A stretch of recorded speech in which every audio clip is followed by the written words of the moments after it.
खुशी का चुनाव हमारे हाथ में है। हर बेरोजगार युवाओं को मैंने कहना चाहती हूँ कि यदि उनके मन में यह ठान ले कि मुझे एग्जाम पास करना है, तो खुशी का चुनाव हमारे हाथ में है। हम उसको चुन सकते हैं।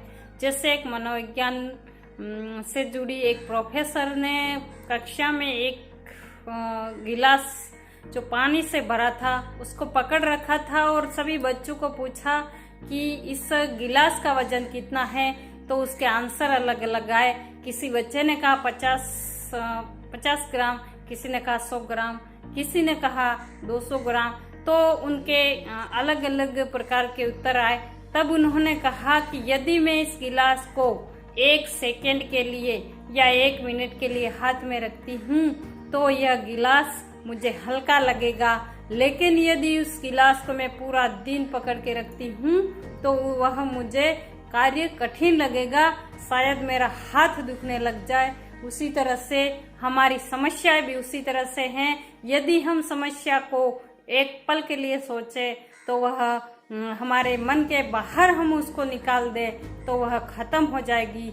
यदि हम उस समस्या को पूरे दिन हमारे मन में सोचते रहे तो अवश्य वह हमारे लिए बोझिल बनेगी। इसलिए हम एक गिलास को एक क्षण के लिए पकड़े तो हमें बहुत हल्का महसूस होता है, लेकिन यदि उसको हम पूरा दिन पकड़े रहे तो वह बहुत ही भारी लगेगा, बहुत ही कठिन लगेगा। इसलिए हम जितनी हमारी समस्या हैं उन समस्याओं को हमारे मन से निकालें, हल्के मन में रखें एवं उनके पीछे समय बर्बाद नहीं करें। हमारा जो समय है वो अमूल्य है।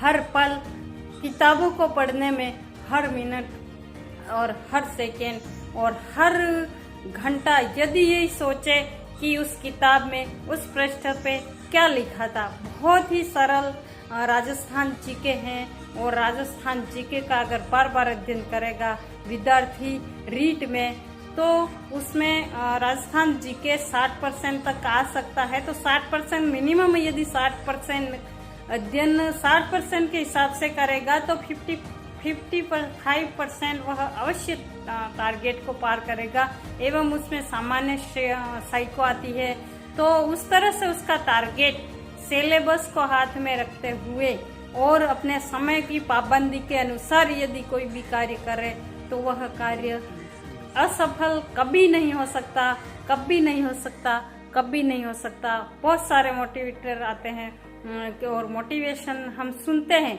हमारे यहाँ पर जितने भी युवा बेरोजगार हैं वह मोटिवेशन का ही अभाव है। यहाँ पर मोबाइल अवेलेबल नहीं है, मोबाइल अवेलेबल है तो इंटरनेट सुविधा अवेलेबल नहीं है, नहीं कर पाते हैं, आर्थिक समस्या से जूझते हैं। उस समस्या से निजात पाने के लिए हमें, हमारा जो शिक्षक वर्ग है वो हमें आगे आना होगा और हमें हमारी स्कूल में जो बच्चे जो इतने पढ़ने वाले हैं उन्हें मोटिवेट करना होगा।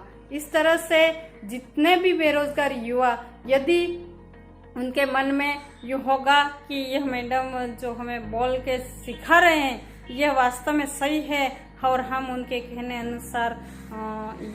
कहने के अनुसार सही समय पर हमारा कैरियर चुने तो बहुत ही अच्छी तरह से जिंदगी जी सकते हैं, हमारे समाज को आगे ला सकते हैं। यहाँ पर जो अपराध होते हैं वह अपराध कम होंगे, चोरियां कम होगी। युवा है वह अपनी आवश्यकताओं को पूरा करने के लिए चोरियां करता है और अपराध करता है। यदि हमारा मोटिवेशन उनको मिले तो वह बहुत ही अच्छे तरीके से हमारे समाज को आगे लाने में बहुत अच्छा योगदान देगा। उन्हें हमेशा प्रेरित करें, उन्हें हमेशा बहुत सारी वैकेंसीज आती है, उनको क्वालिफाई करने के लायक जो युवा है वो उसमें उस कार्य में जुट जाए।